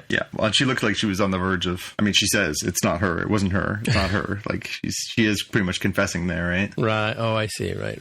Yeah. And of the three of us, it's not her. Yeah. We had one of our theories debunked at the beginning of this episode. I remember when we were talking about the sunglasses that Commodore O was wearing, that maybe there was some sort of, maybe she's a Riemann, or maybe she's a Romulan, or something like that. But she mind melded, and only Vulcans can mind meld. Romulans can't do it, so we know it's not her. We know she's a Vulcan for real. Whether her intentions are good or ill, she's still clearly a Vulcan. Yeah, but those ears, man. I know, she's got quite the pair of ears. Mm-hmm. Yoda-like, baby Yoda-like. Yep. I'm kind of wondering, so I did see the preview for next week, and I think it'll be cool. Spoilers. And it does look like there's some pew pew pew, which is always appreciated. But I'm projecting, so we have 3 episodes left, right? 8, 9, and 10 this season. Now, granted, these are, 40 minutes a piece? This one was 58 today. It was 58 minutes, including credits this week. And that includes the credits and the they do the previously on, which was a good minute and a half. But yeah, I kind of wonder because it comes out at 9 just as we're starting to record here. I kind of wonder how much they lose to commercials, because they only show it for an hour. Do they? I thought they just played it until it was over. Oh, I don't know. It's hard to tell with Rogers, but the PVR would only run for an hour. Yeah, it would probably be kind of annoying if it was 58 minutes, because 50, 20 minutes is like a half hour, 40 minutes is an hour show with regular TV, right? Right. With breaks, it's like 40, 45 minutes for an hour show. Yeah. So we've got somewhere between, and depending how they do it, 2 to 3 hours worth of content to go, which on the one hand, that's kind of like a movie, right? You could have a full movie, beginning to end with that. But my hypothesis of what's going to happen in very general terms is, I think a main part of this arc will get resolved, but I think this will lead very heavily on, and you got to see season 2, because this doesn't feel like it's wrapping up anytime soon. Right. This was a kind of a long episode, though, didn't you find? Like with the bouncing around and stuff. Didn't it feel longer than the other episodes? Well, they were doing the 3 different settings, right? They were on the artifact, they were on the ship, and then they were down on the planet. I think if it was any tighter, it would have been tough, because I think if you're going to bring back Counselor Troy and you're going to bring back Commander Riker, Captain Riker, it really feels like the fans would expect a lot of time between them and Picard, and a lot of data download on what they've been up to. And, I think you just got to be careful with the pacing of an episode like that to not get the blowback on it too. Yeah, but I do think it's doing the modern thing of, and there's different degrees here, right? There's like, I guess, semi-spoilers for The Witcher. There's like the Witcher style of doing it, where it's like, it's really, really not done at the end of the season, so you definitely have to see the subsequent season. Or it could be like I think Discovery did this. They did the Stranger Things style. Again, semi-spoilers for both of these, of like, first season, main thing is taken care of, but we give a real huge teaser for the next season. Right? Discovery first season ended with like, we took care of the main problem. It's like, holy smokes, the Enterprise, what? Okay, see you next year. Yeah. Try to tease. I think this show will probably land somewhere in between. I don't know how it's going to wrap up for all these big, huge plot threads, but I think at least 1 or 2 of them we get taken care of, with the third thread being left out there to tease you into season 2. Yeah, I mean, I think I would be frustrated if they tried to wrap all this up. Like, they've been weaving a pretty wide tapestry here. I don't know that it would be very satisfying if they were to sort of try and do all that in the next 3 episodes. You're right. I think the pacing would be really off. Yeah. So you have to deal with count them. You have to deal with what's going on with the synthetics. right? Who or what made them go bad? What is the deal with the home world of synthetics for the Maddox style synths or androids? I'm not really sure what to call them. What's going to happen with the XBs? What's going to happen with sort of Romulan society in general? Because they're in transition. And then at smaller levels, you have like, well, Rafi and Rios both need some more delving into their past and some fixing up, right? They're broken people at the moment. Yeah, no, it seems like there's that. And then again, 7 of 9 mixing back into the mix. Elnor needs to have some satisfactory character development. The whole conspiracy, the whole, the conspiracy, not just, who did this to the synths originally, but, like all the involvement of the Vulcans and the Federation and the Romulans. And yeah, they're weaving a pretty big, pretty big tapestry. You want to kind of see them get into it, right? You want to see them, again, obviously they've already confirmed they're doing a season 2. I don't know how many seasons they have of this in them, but yeah, I think you're right. I think we'll be lucky to sort of get to the next thing now that the obvious one, and you've seen the preview, but the obvious one is now they know where they're going, right? So thanks to Kestra, they know where they're supposed to go to. I think I wrote it down. It's the Vought system and the Gulian sector, thanks to Captain Crandall. So, logically they're going to head there. They're going to try and get some answers. We know that Narek and Narissa are hot to get on them, and they'll try and figure out what that is. But yeah, I think it's going to be a fun next few episodes. Again, I feel like this series was a bit of a slow burn for the first 2 or 3 episodes to sort of get us actually into space and get things rolling. And then the last 3 or 4 episodes have just been really rapid pace and really moving along. Even though this was 58 minutes, it was a breezy 58 minutes. It kept moving. Yep. I'm going to call it here and say my prediction of the final scene for this season will do what Discovery did and be like, oh no, here's this situation. Oh, what? The Enterprise? And then see you next year. That's what I think. I think the Enterprise will make its appearance. Oh, and then you can go buy the model in Egomos or something. Sure Discovery's not going to come back at this late stage in Picard? Yeah. Well, they're traveling through time now. It'd be crazy. It's like, oh, they have the TARDIS now. They can do that. Right? So where are we? We were just in the 30th century. It's like, oh, you're almost in the 25th. All right, that's cool. I guess that's better. We're closer to home. Yeah. Well, speaking of TARDIS, we talk about Doctor Who. All right. Big sigh. No. What did you think of this? Do we want to recap or just dive in? Do you know what? Doctor Who? Yeah. I found it very confusing. Oh, yes. Yeah, very confusing. I've got it worked out, but we were just crediting, Trek over the last few episodes for, they are doing these sort of back and forth and they're sort of weaving their narratives together. We gave our kudos to Jonathan Frakes for some excellent directing and the rest of the work they're doing there. Man, Doctor Who is the opposite. Like, I am having a tough time keeping my eyes on what the heck's happening there. And they're cutting between like multiple settings and, they're in the past, they're in the future, they're she's on talking a planet. to Dumbledore at one point.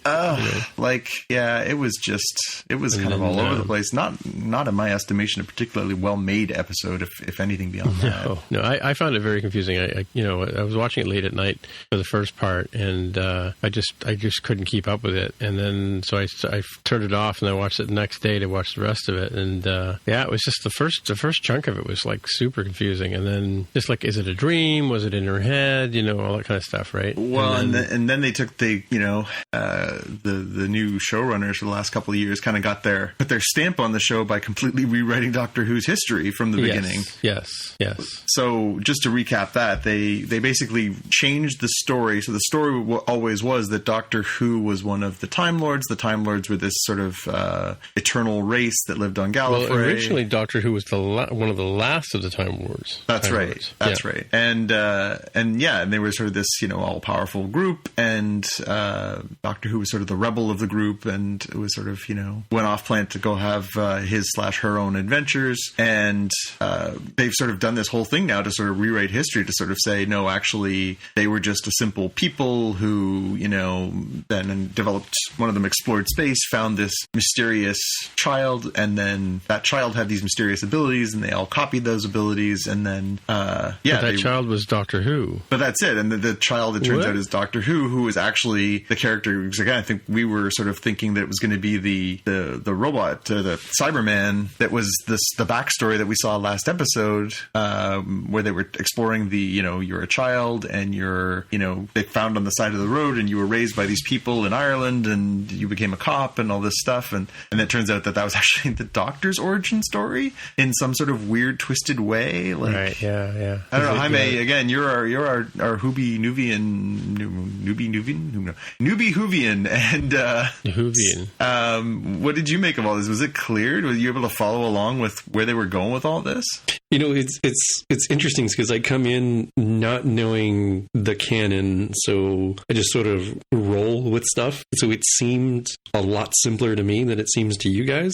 But that's because I don't have to stitch together 50, 60 some odd years of like, wait a minute, how does this correspond to that? Like, I can do that sort of stuff with Trek. I can't do it so well with this. So in my head, was like, all right, so the whole Doctor setup is a lie. So the whole thing about the limit on regenerations for the Doctor in particular is not true, because the Doctor is actually this child that had been found by the Toboggan people. It's like Shabog or something. And they had experimented and realized that regeneration exists. They're ultimately able to take the regeneration power and splice it into what I guess became the Time Lords people's DNA. And at some point, the ruling body, the government of the Time Lords, decided that, hey, nobody should live forever. So you get, was it 12? 12, yeah. 12 regenerations. Yep. And doesn't explain the 13th Doctor. Well, and it just goes beyond that too, because then we are seeing other glimpses of other lives, and it does obviously brings clarity to what we had talked about with the other Doctor that appeared earlier, right?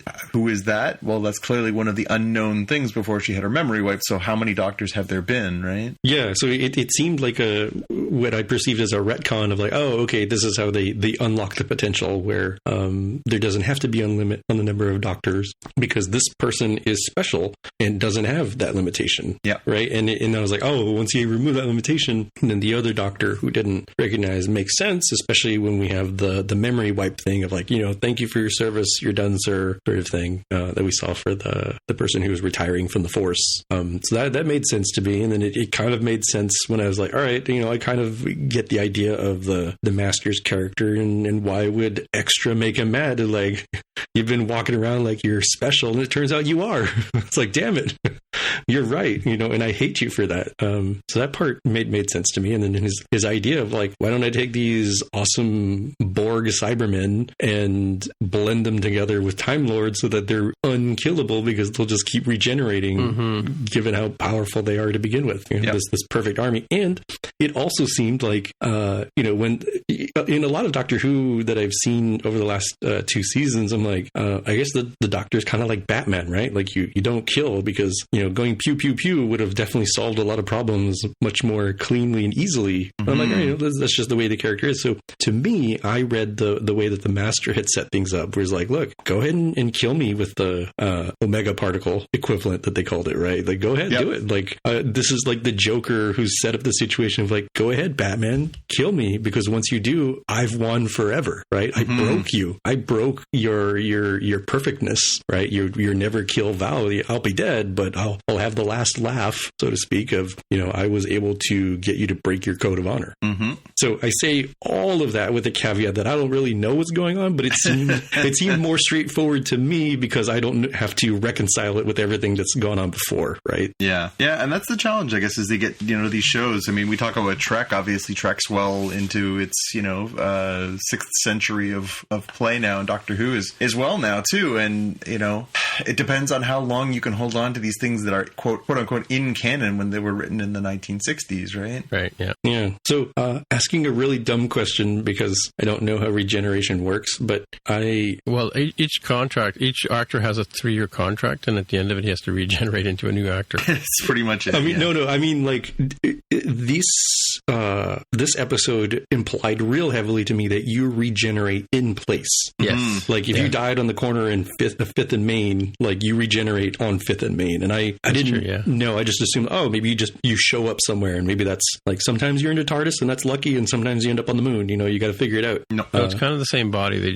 just turns into a new shape. Right. So it's like a phoenix, right? Like, becoming ashes and rising again. Yeah. Okay. So again, from the pew, pew, pew, I'm like, I think I'd solve the master problem by just like tying him up and like shooting him 12 to 13 times until he burns up all his regenerations, and I'm done forever.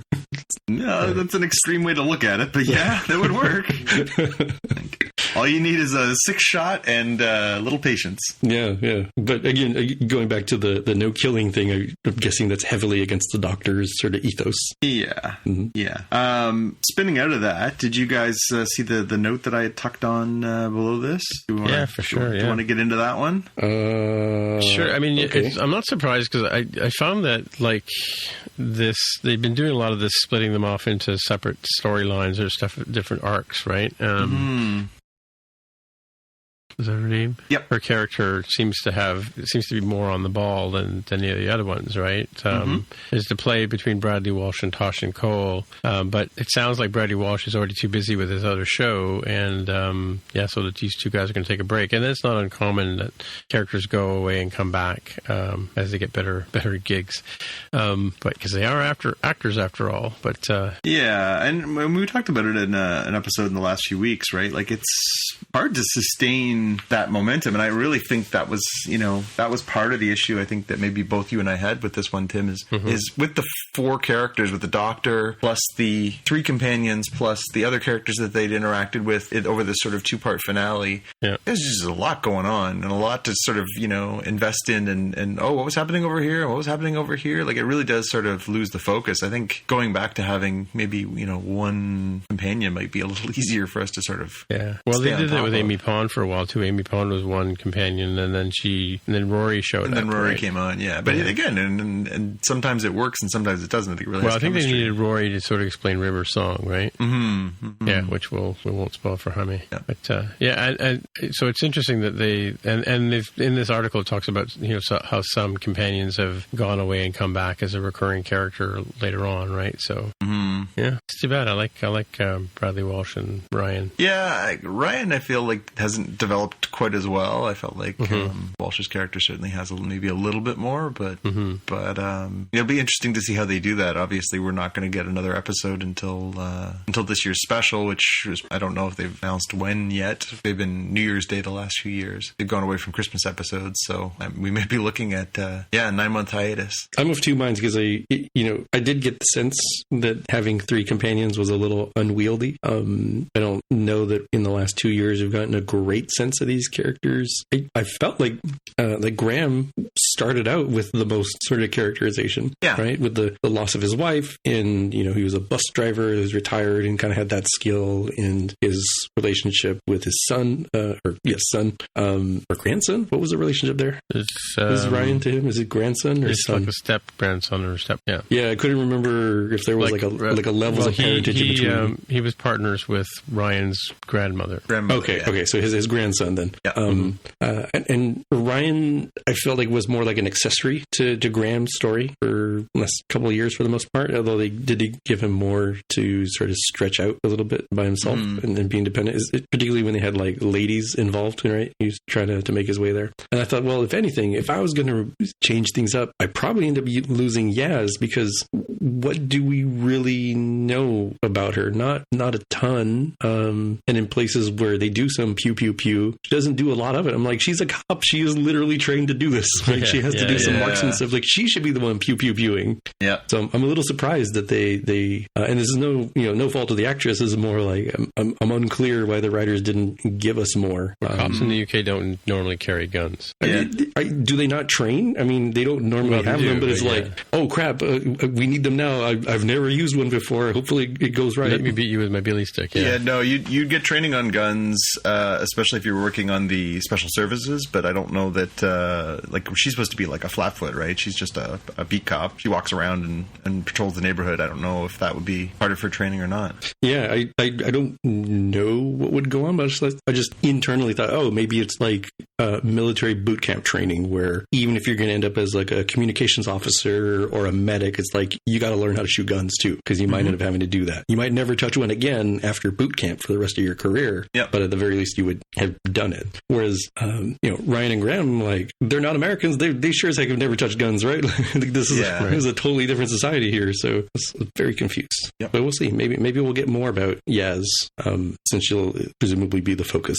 So since this is the wrap of that entire season of Doctor Who, what are your overall impressions? I mean, we talked a little bit about how it sort of, it started off with a sort of two-parter, and then there was sort of a few one-offs. Then we had the reveal of the new Doctor, and then a couple more sort of one-offs, and then in the two-part finale. What are you guys' takeaways from this whole season? Are we happy with it, sad with it, frustrated with it, want to see more of it? It's okay. I mean, I like this Doctor, right? And I do like the companions. It was tough to get into the companions at first, right? I do like Yaz as sort of as a foil for the Doctor as well. It's okay. I mean, I definitely find that this set of showrunners are treating it differently than I'm trying to remember the name of the guy who was the showrunner on the series before, because I think he was more involved. I think he was involved in the whole new era of the Doctor, right? Yeah. What's his name? Anyway, these new showrunners are just starting to go in a different direction, and that's a bit odd, right? In terms of the sort of canon pieces, like they now have a new TARDIS, right? Yeah. they got one of the things about the Doctor Who thing was the fact that Moffat, yes, right. The TARDIS has always been the broken police box, right? That's like I mean, I have a TARDIS on my desk, and so does Craig Ferguson and a number of other people, right? It's like R2-D2. You don't change the shape, right? That's easy enough to fix in an episode or two, though. Yeah, I suppose. You take away these things so you can bring them back. Again, that's why they kill Superman and bring him back. That's why they kill Captain America and bring him back. Well, I mean, she keeps losing her TARDIS in this series. This season and last season, right? She lost it, and she lost it at the very beginning, right? Because she fell out of the TARDIS right after she transformed or regenerated. I don't know. It's okay. I mean, it's enjoyable. I'd still like her better than Capaldi. He was a bit of a grump, right? Yeah, and I think he sort of leaned into the way the story was being written too, but it was a little heftier. Again, Jodie Whittaker's very charming. Like she's a very, very charming person. Yeah, she's got the silly and the smart all rolled into one, right? I honestly feel like I feel like the letdown on this, both this series and the series previous, is the companions. I'm not loving the mix. Right. Yeah. All right. For me, I think this season, and I think it's more extreme is not the right word. There's a bigger disparity for me in my head between this season and last season. I think last season, was a decent introduction for me. Like the Doctor, the difference between the arc stories or episodes and the standalone episodes weren't really that distinctive to me in terms of did I prefer one over the other very distinctly. Whereas this season, I felt like I really didn't like the standalone episodes, and I liked a lot the story arc episodes. So that's I do the standalones. I agree with you, Jaime. I think the standalones were better last year, or at least there was less of a disparity. Yeah, and I think the well that they dipped into too much was the how do I even call it this? The environmentalism. I guess environmentalism. It was like watching Captain Planet episodes is what it sort of felt. It was a little too on the nose. Yeah. It was not subtle. It was not. Right. But definitely dug the lone Cyberman stuff. Definitely dug the Master's whole plan here and what he was trying to do. At least as I understand it. Maybe if I knew more about Doctor Who, I'd be like, oh, this is terrible. Look, this doesn't meet whatever the Gene Roddenberry equivalent of Doctor Who is vision. Right. Maybe I'd be very angry on Twitter and Reddit or something. But I liked the arc stuff this time. All right, let's move on to our watch list, shall we, folks? Jonathan, what you got? Yeah, so I just thought I'd flag this one just because it's coming very quickly. We talked in the last few episodes about Westworld and the final trailer that's come. It's coming out on Sunday, the March 15th, so it's rapidly approaching.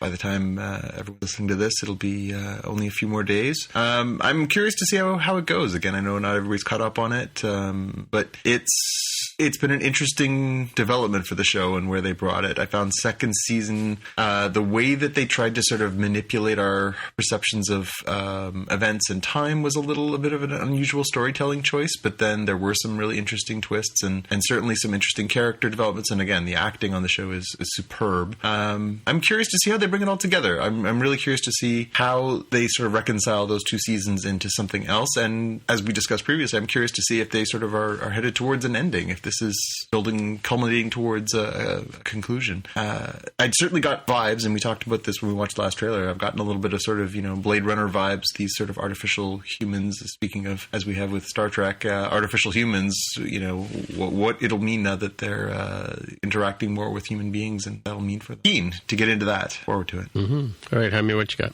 I have what would have been a well-timed YouTube video, but it's not so much. I guess you have 7 months to contemplate this 10-minute video. It's called, the YouTube channel is called Lessons from the Screenplay. Then this one, they cover Casino Royale and how action reveals character, in this case for James Bond. And it does a pretty good job. I don't want to steal the thunder too much, but it does a pretty good job explaining how the action, particularly for the first, opening scene of Casino Royale, really helps, set the stage for not only the James Bond character as shown in Casino Royale, but really setting the stage for this era of the franchise, right? That this wasn't the older, suave, sophisticated, this is tons not your of gadgets. James Bond. Yeah, it's not a Roger Moore. It's not, a Pierce Brosnan. It's not a Sean Connery. This is a younger, more fit man, but also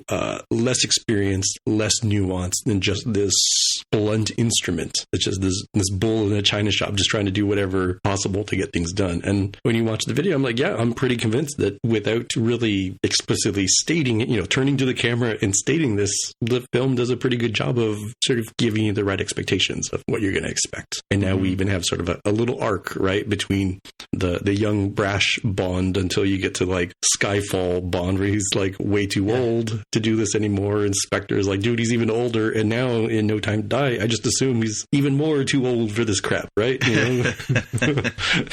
So we'll see. But I definitely appreciated the way that these folks analyzed that, and I think it was pretty insightful and worth a watch. Did the phrase Jason Bourne come up at any point? I don't think so, but that would definitely be an influence, right? And the kind of style that's going on at that time. Yeah, it really felt like there was sort of, there was a sort of understanding of the James Bond aesthetic. And then while it was sort of in its search for the new Bond, those Matt Damon, Jason Bourne movies started coming out, and they were wildly successful. And that sort of more grounded version of the spy thriller sort of took off. And then when we saw Casino Royale, it really, it sort of blended those two worlds very well. And it really, I think they owe a certain level of credit to the Bourne movies for those influences to bring us that sort of more balanced version where it's not just, wacky gadgets and turning to the camera and winking. It's a little more subtle than that. And it's a little more, the scene in Casino Royale with the torture scene and stuff like that, it's a little more grounded, right? Mm-hmm. Yeah. And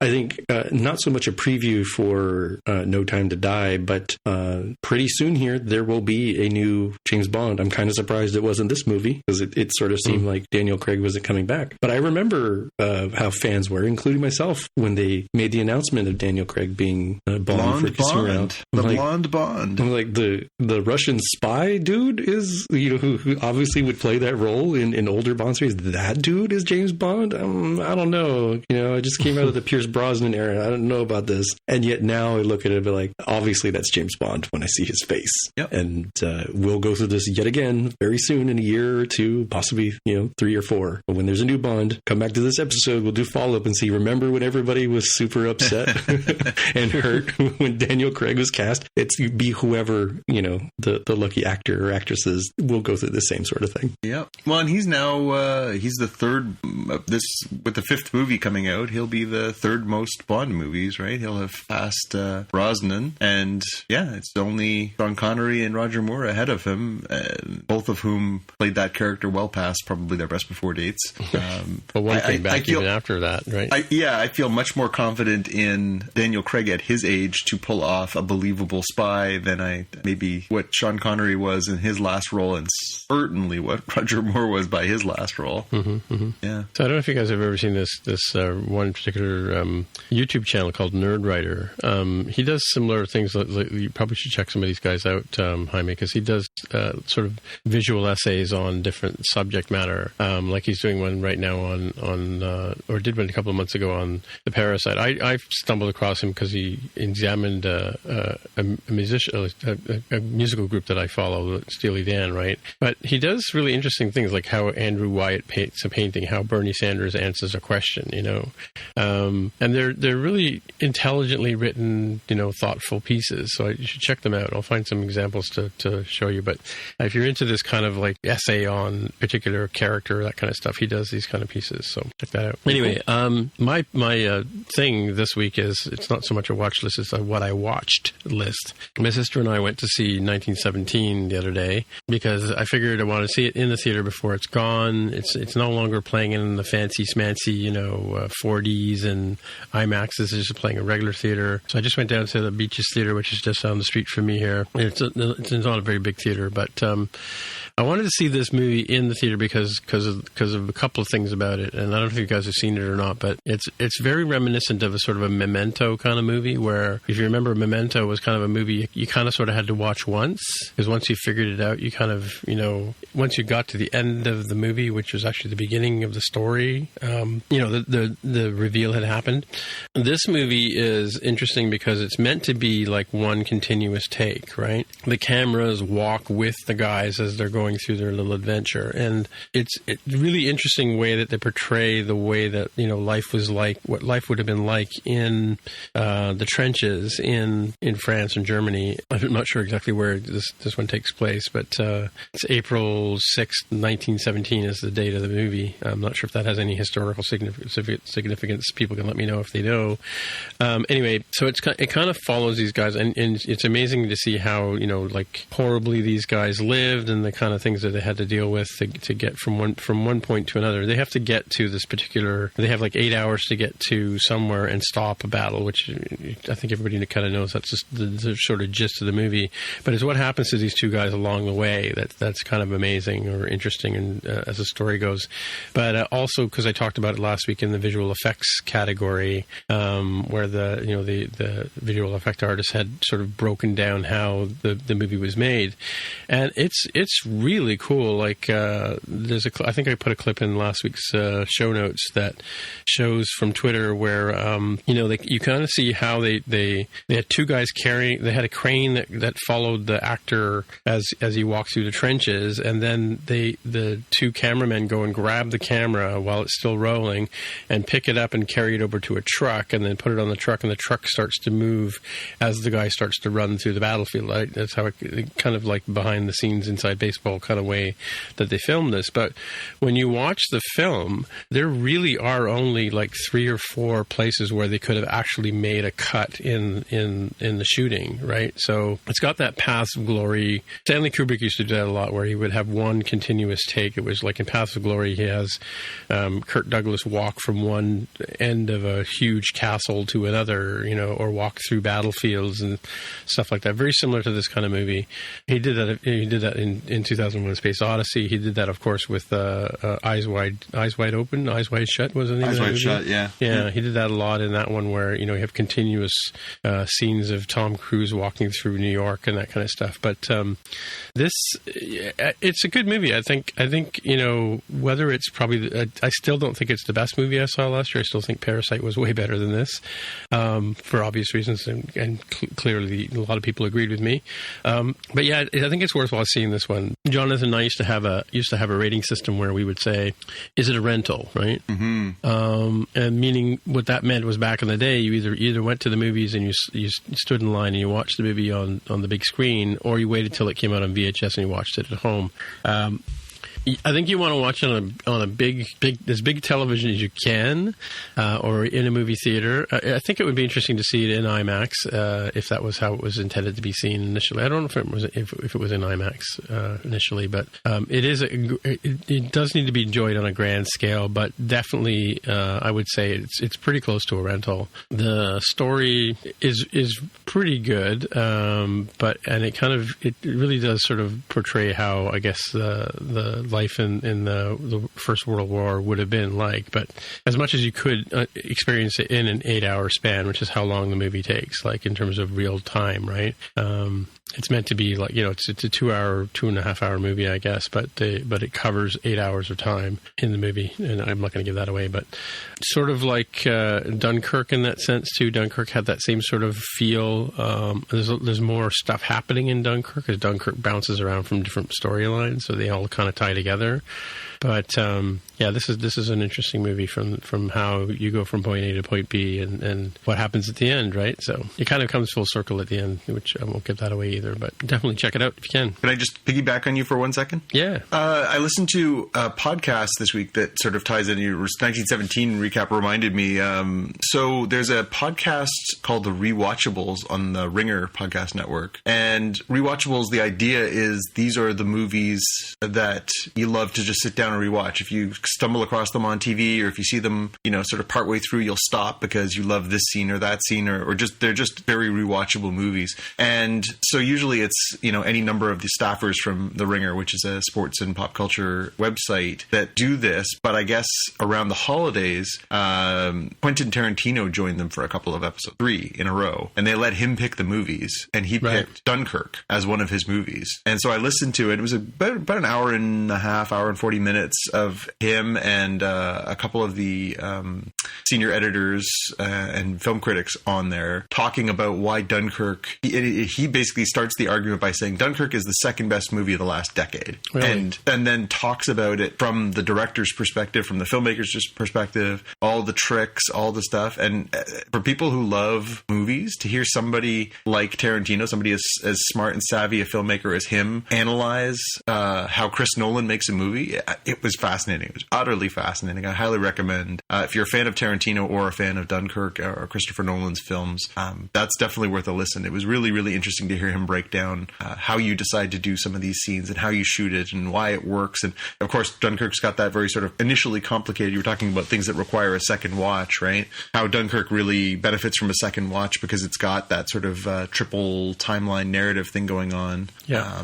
And interesting to sort of hear somebody like that break that down. I would definitely say the 1917 is rewatchable. Like you could. I think if I flipped a channel and it was on, I would stop and watch it. And I would say that for any part of the movie, you don't have to watch it from the very beginning to the very end, but it does help from the point of view of knowing the story. Mm-hmm. It is a fascinating film to watch because I do know a lot about how movies are made, and because I've seen a lot of them, and I've sort of gone behind the scenes and watched the making ofs and all that kind of stuff, and I did watch a bit of making of this one for as much as we could before it's actually coming out on Blu-ray or whatever. But it is a definitely a rewatchable movie for sure. Cool.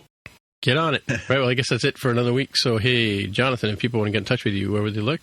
I'm on Twitter and Instagram as @JPK News. All right, and Jaime, if people want to get in touch with you? I'm on Twitter as @DevWithAHair. As I say, my name is Timitra, Timmitra on the Twitter machine, and that's where you'll find me. And so until next time, we'll see you in the future. Bye. Bye. Bye. You've been listening to the Spotcast Podcast. If you want to find out more about the podcast or see the episode show notes, visit the Spotcast website at spotcast.com. You can get in touch with us on the website or follow us on Twitter @Spotcast. If you have feedback or questions, send us a tweet with the hashtag AskSpotcast. If you like the show, please consider recommending us to a friend, writing a review on iTunes, or pledging any amount at patreon.com/Spotcast. You can find details on how to help us on our website, spotcast.com/sponsor us. Thanks for listening, and we'll see you in the future.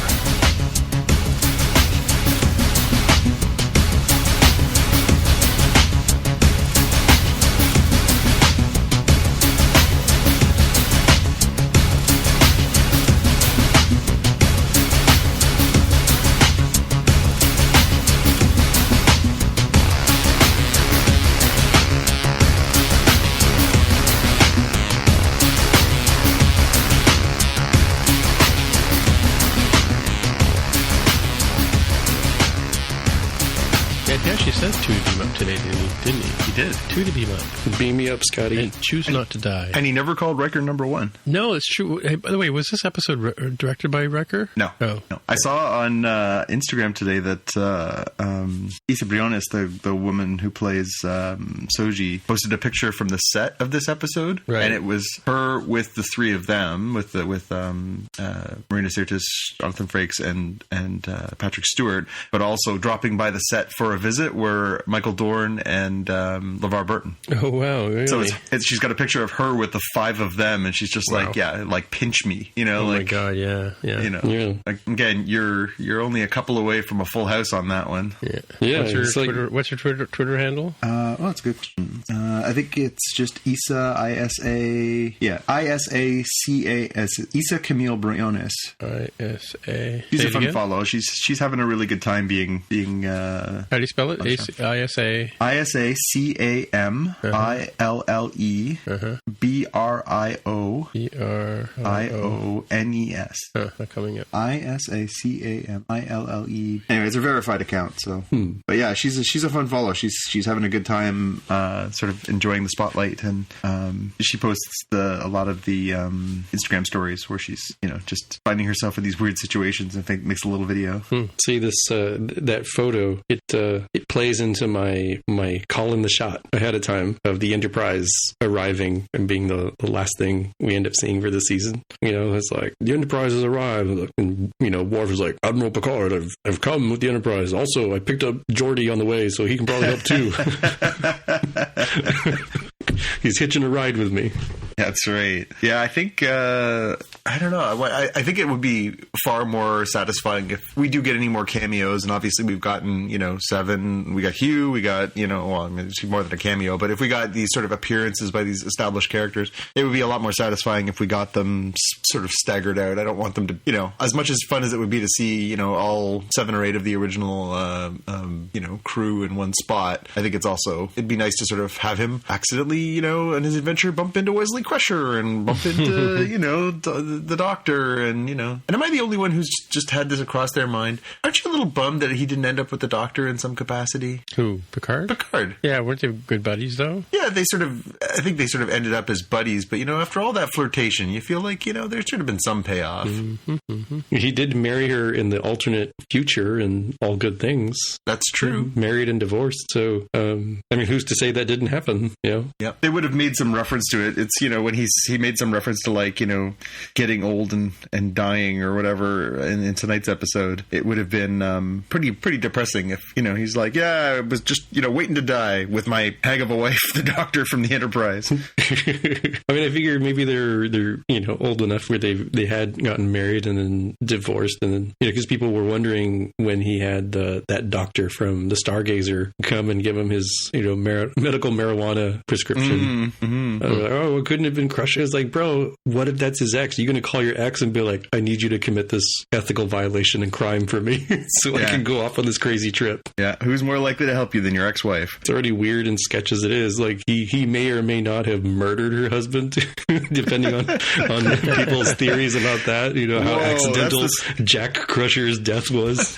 That's a real, like, subreddit conversation we're starting here, Jaime. Did Picard kill Jack Crusher? Yeah. All the evidence points to yes.